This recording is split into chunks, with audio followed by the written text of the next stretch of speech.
Merry Christmas and Happy Holidays from all of us here at WOCA The Source. Broadcasting from the Paddock Mall Studios, this is WOCA, Ocala, Gainesville, The Villages, 1370 AM, 96.3 FM, The Source.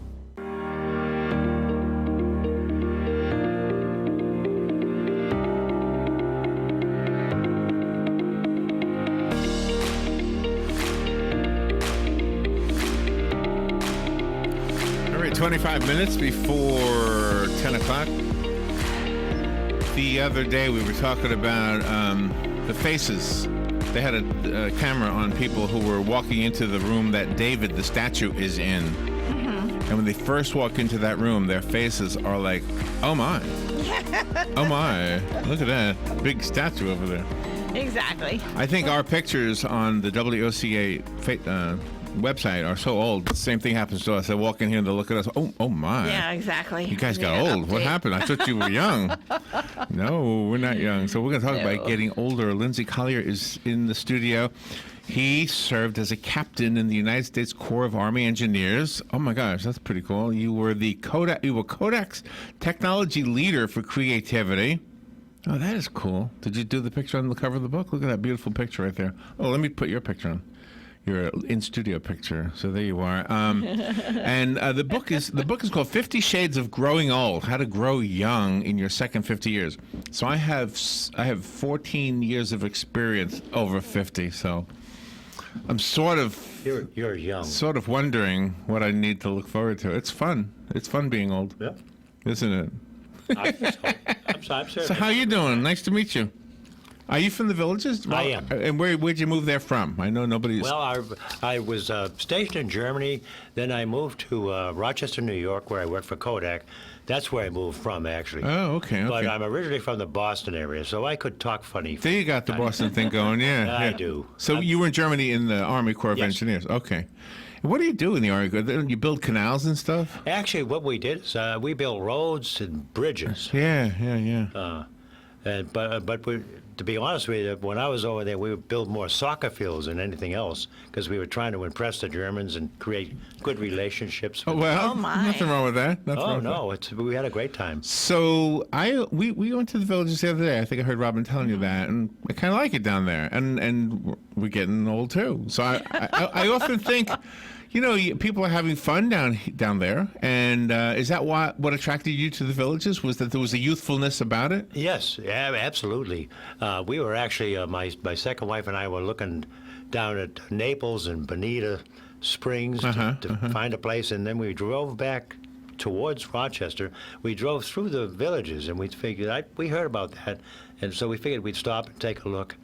We drove into Spanish Springs, and this was 15 years ago. Okay. And my wife says, boy, people must be on something here. They all look happy. Driving around in golf carts, all smiling. Do you own a golf cart now? Oh, of course. I can't get to Ocala in it, but I can get everywhere else. That's pretty fun. So tell me about the book, and tell me about your writing in general. How many, this isn't your first book, right? No, I've had a dozen books. Okay. Yeah. And what will the other books be about? What are the other books about? Well, I started off writing when I left Kodak. I took an early retirement, and because I became their expert in creativity and innovation and breakthrough change, I started writing a few books on that topic and speaking. One of the books was Organizational Mental Floss. Pardon my voice. I'm just getting over a cold, so I'm losing my voice. It's okay. It's radio. Yeah, that's right. I wrote a book called Organizational Brain Droppings. These were all interesting books on how to be more creative and innovative in organizations, and how to create change. Oh, my. So are some of the things that we're familiar with from the Kodak Corporation credited to you? Yeah, I think so, because a lot of what I did there was help people identify new ideas and new products. And of course, Kodak has kind of had a last tough past years. They're no longer what they used to be. No, not even close. But now they specialize in lenses, I think. Lenses, printing. Yeah. Okay. Stuff like that. Mm-hmm. But then when I came to the Villages, sometimes writing, you have some big life experiences that changes your life. And what really got me into writing was back about 20 years ago when I lost my first wife of ovarian cancer. And the day after that, a huge rainbow surrounded my house. Oh my gosh! And I Really? wrote a book that was originally called Jan's Rainbow. I've changed the title. And it's called How to Survive the Loss of a Loved One. And I found out that, to me, it was a great experience because I was able to help. I found I was able to help an awful lot of people who were experiencing loss. So that really got me into writing. And then I started figuring, well, I'm getting older. I'm going to try to use some of my creative experiences to try to write creative books on growing old. So the next book I wrote was called How to Live Happily Ever After. Okay. 12 Things You Can Do to Live Forever. And that book actually came with a guarantee. If it didn't help you live forever, you got your money back. So it's, it was a really interesting book. It still is an interesting book. So it sounds like you have a sense of humor about it. Well, one of the things I've learned in my days at Kodak was that there was an interesting and very strong connection between humor and creativity. And actually, I actually built the first corporate humor room at Kodak because I was so, my belief was so strong that humor had a great part to play in work. People who were having fun, were just better workers. So humor has been a big part of my own. I agree with you. Yeah. And matter of fact, one of the books I wrote was called Add Humor to Your Life, Add Life to Your Humor. And it's all about the nature of humor, the forms it takes, and how to bring it into your life, how to make humor a big part of your life. Yeah, because sometimes people are shy. People are very shy about doing things or doing things off the cuff, and they're very much afraid of what people might think about them. But you're allowing them to open up and use their inner self very creatively. Exactly. So the 50 Shades play on the words from the title of the 50 Shades of Grey book. Right, try to take advantage of that, right? So is there anything sensual in nature in growing older? I mean, not in the book, but in growing old. Well, not in a book. Of course, there is in actuality. When you grow old, you don't lose all your abilities. That's good. That book, somewhere along the line, I wrote a book about the villages called "You're Living Your Retirement Dreams and Growing Young in the Villages." And I became kind of enhanced with this idea of these words, growing young, because to me it was much better than growing old. So I started a blog, probably about two or 3 years ago, called the Growing Young site. And what I would do is write every week. I would put in a 1 or 2 page thought on growing old, and these are scattered thoughts on growing old and growing young, actually. You know what I see in you, Lindsay? I see somebody who has a secret that's not so secret, but it seems like a secret, and it's the idea that you don't grow old as long as you have a project. It sounds like you're a man with many projects. There's always something you're working on. That's right. I am.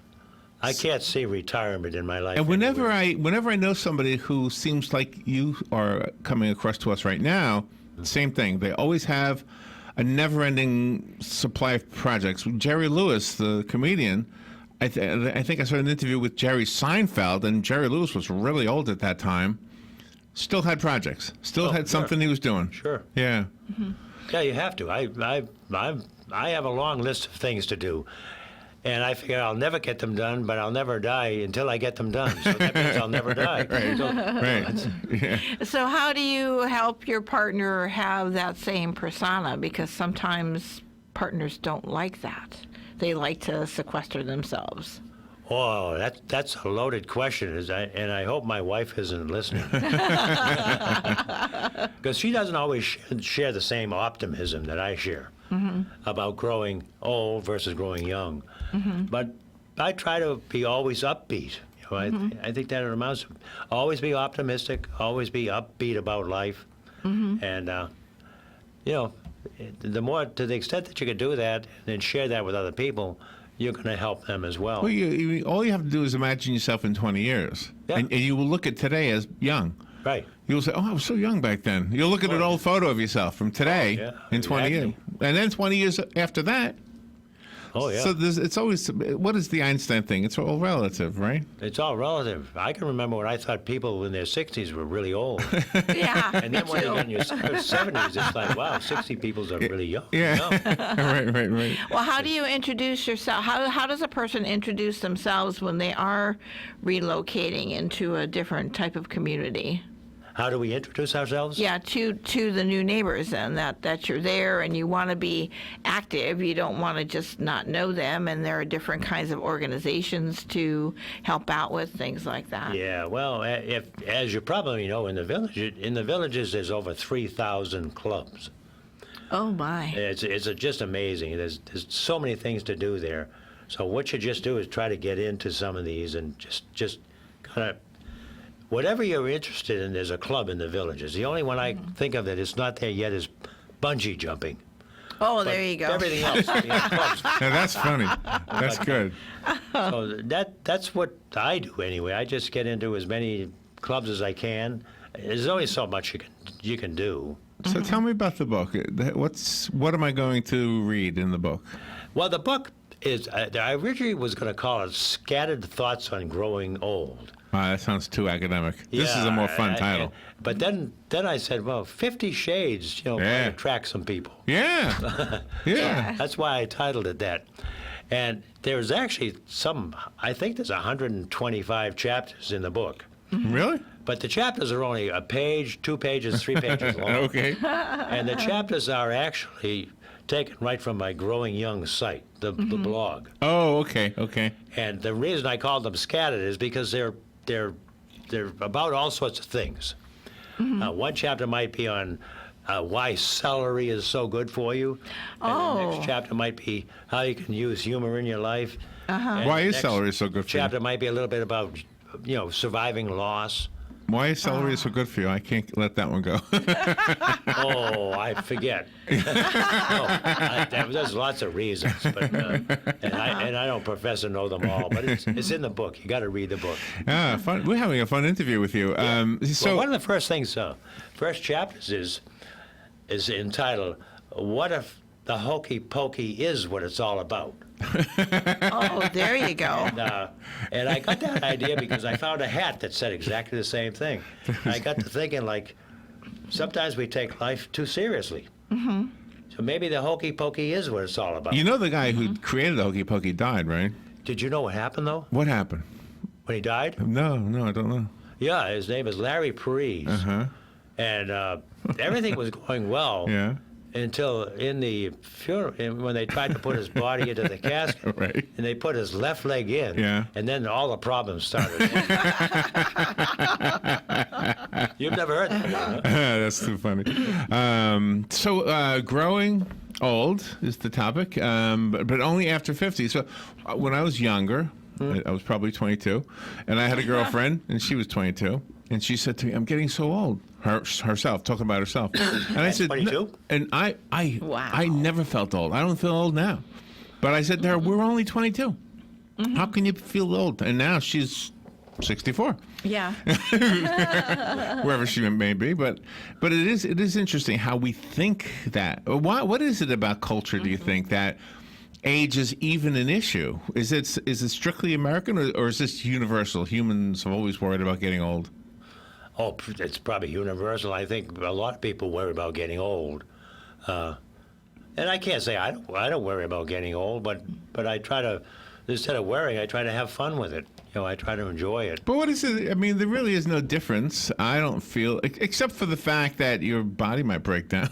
Yeah. That's about it. Other than that, as long as you can still walk, and I mean, you don't even have to walk if you can get around in a golf cart, or even I see these people out here in these electric wheelchairs all the time. Oh yeah, they even still living life. They have golf carts that are for the disabled, that they can sit and play golf at the same time. Oh, and my. They take the golf cart on the tees and everything. Do you play on golf? The greens. It's amazing. Do you play golf? Yes. Yeah. Well, It's fun, just for the I fun play. of it, right? Try. I love golf, but I don't think I'll ever get my PGA card. Oh. What is your shirt you're wearing? Is that something you belong to? Oh, I'm glad you asked. Yeah, we started a club about 6 months ago in the villages called the Acknowledging Acts of Kindness Club. Nice. And the whole mission is to try to promote a culture of kindness in the villages and beyond. And what we do is we pass out cards. When we see people that have done something kind, we pass out cards. Nice. And so tell me about somebody you've given a card to. well, the last one I gave out was actually a clown. And the clown had a Salvation Army, was running a Salvation Army bell ringer. Okay. And I talked to her for a while, and I think all people who volunteer to do things like that are kind anyway. Sure. So I gave her a card saying, thank you for your kindness. And then we give a couple more cards saying, pass these on to other people. And then we identify people in the villages that have done extraordinary kind things. And there's a lot of them. People who have clubs. For example, one is a group that makes hats. They knit hats for children with cancer. Okay. And, Wow. and they have they've actually done they sent out something like 65,000 hats in the past few years to hospitals for kids with cancer. So these are some of the people we try to recognize on a formal basis. And the repercussions that must have. I mean, once that person gets that and says, oh my gosh, somebody watching me said, I acknowledged that I did something kind. And that must actually grow from there. That maybe that person then says, you're a good person too. Maybe, you know what I mean? It's probably contagious. Resonate. Oh, very contagious. Yeah. Yeah. I love contagions, actually. Humor is very contagious. Yeah. You can't help but, and it's something you want to catch, right? Yeah. Kindness is something So you want to catch. are your hobbies today similar or the same or completely different from when you were 24? Not too different. I've always been a lover of music, jazz and classical in particular. I've always been a gardener since I was a kid. Oh, really? Yeah. So we had a tropical plant store, my previous wife and I, up in Rochester. Oh, really? And I've always loved those sorts of things. Tropical and that plants. hasn't changed. In Rochester? Reading, How well did that go over? I mean, everybody wants tropical plants in Rochester, but do they grow outdoor? You have to keep them indoors, yeah, right? they're different indoors up there. Yeah. Yeah, things are a little different up there. Now, your book, I imagine your book will also encourage people to do adult things, and to go out to meet new people, because there are some people that when they retire, they just live for their children and their grandchildren, and they don't do anything else. Exactly. And in the villages, it's the best place of all to be able to do that, to be able to get out. There probably still some people there that sit in their homes all the time and watch TV or whatever. But most people get out, they join clubs. There's a lot of people that go out to eat. They have card games. I mean, there's so many things going on. And whoever organizes, and I'm not trying to promote the villages in any way, but whoever organizes all those outdoor activities, I mean, they're on top of their game. There's always somebody out there singing or doing something, right? Oh, there is.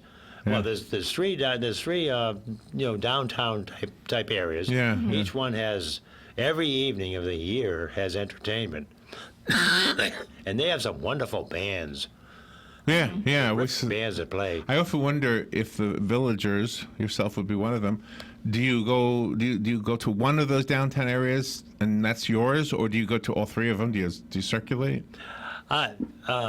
Yes and no, I guess. We try to go to all three, but there's one that's very close to us, and that's the one we generally go to, Sumter Landing. Oh, okay. Okay. It's called Market Square. Paddock Square is out in the south end, and that's a fairly good distance. Golf cart takes you about 45 minutes. Oh, my. Car would take you, more like 10 minutes. I think Robin told you my favorite pretzel place is down there. I heard. Yeah. World of Beer? World of Beer. I don't drink beer, but she does. And so. When you were creating all of your books and writing, do you do one from start to finish, or are you writing one book and all of a sudden you have an idea for something else and you put that on hold and start the new one? Yeah, that's usually the case. Usually when I'm writing a book, usually when I get the idea for a book, I start focusing on it. I create the chapters, and then start gathering information for each chapter. But as I do that, I always get an idea for the next book. Now, my next book will be on kindness, actually. Oh. It'll be and the tentative title is "Kindness Rocks," which is our motto, actually. Yeah, I love that. Yeah, I'm sometimes wake up in the middle of the night with an idea for a book. I just bought your book. And every time, did you buy it? I just bought it. Yep. Wow, great! Isn't that cool? Now I can go out to. So let me show. There you go.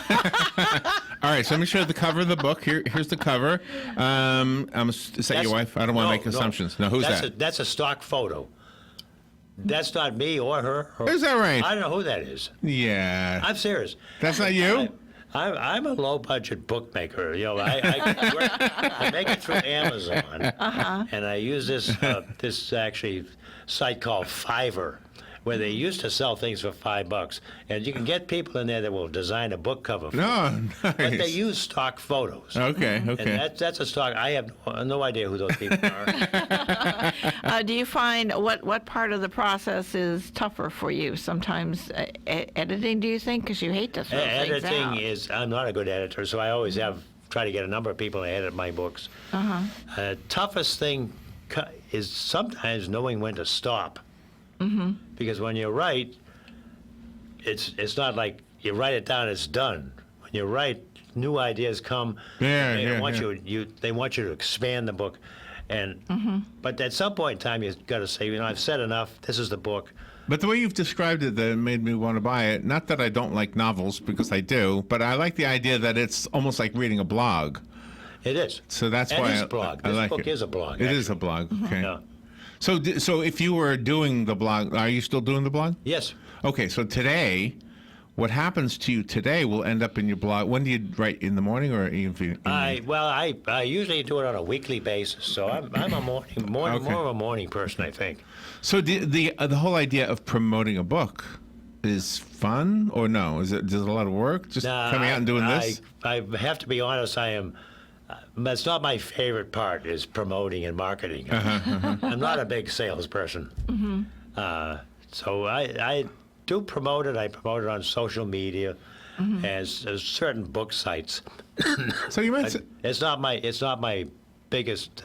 I have a question for you. You mentioned something about your wife maybe has a little bit different view on growing old than you do, right? She worries more than I do. Do you think it's a male-female thing in general?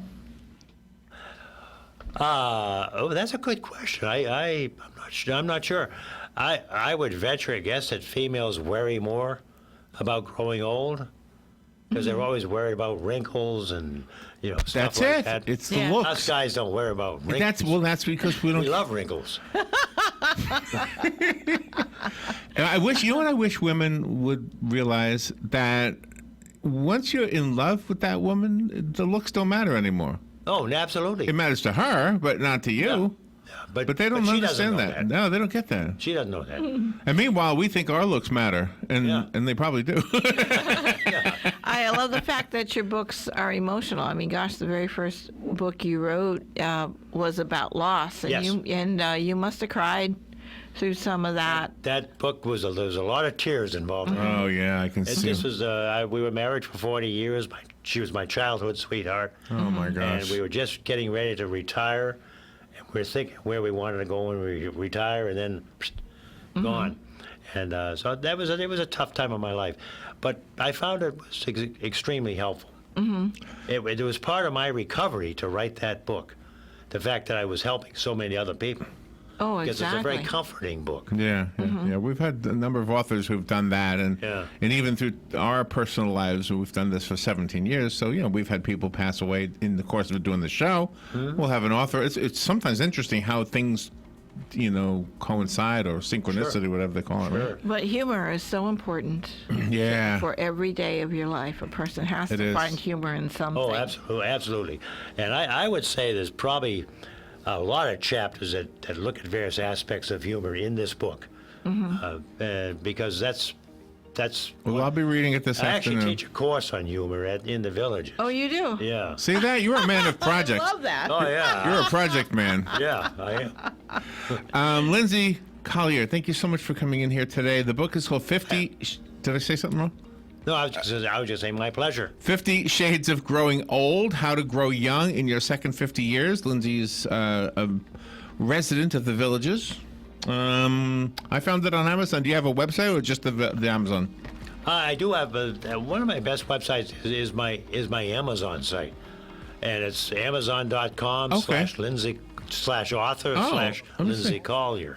Okay, let me see. That's where all my books exist. Let me see if I can. And Lindsay is spelled Lindsay. Oh, there you are. Okay, excellent. Yeah, that's it. There you go. Okay, I see it. Okay, well, nice. Well, congratulations. I love people who do things. I love people especially positive things, things that contribute to the rest of us. And you just contributed to me, so I'll be reading your book later on. Great. I'll be calling you up if I have a question. Hey, you buy my other books, too. That's right. Let's see, what are your other ones? How to Live Happily Ever After, 12 Things You Can Do to Live Forever. Well, I might get that one just so I can get the rebate. Let's see. Surviving the Loss of Your Loved One. Oh, that's the sad one. The Whack-A-Mole Theory. Oh, my gosh. You got to come in and talk about that one. What is this other one? The Whack-A-Mole Theory has a totally different story. It's interesting. Do you have a book signing coming up? I don't. Oh, okay. Well, you need one. I don't. Can I share one thing with you? You got a minute. Because I keep carrying this around with me. Uh-huh. I love quotations. Okay. This is a quotation from David Bowie, of all people. Nice. The quotation is this: aging is an extraordinary process where you become the person you always should have been. Oh. The more I think about that, more I think that's a very powerful That is quotation. profound, yes. Because most of our life we're worried about, kids, that is so families, smart. jobs.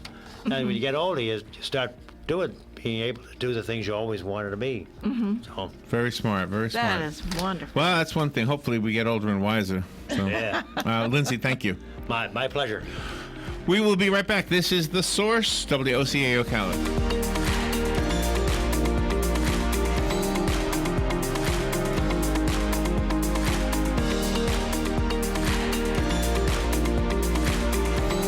Broadcasting from the Paddock Mall Studios, this is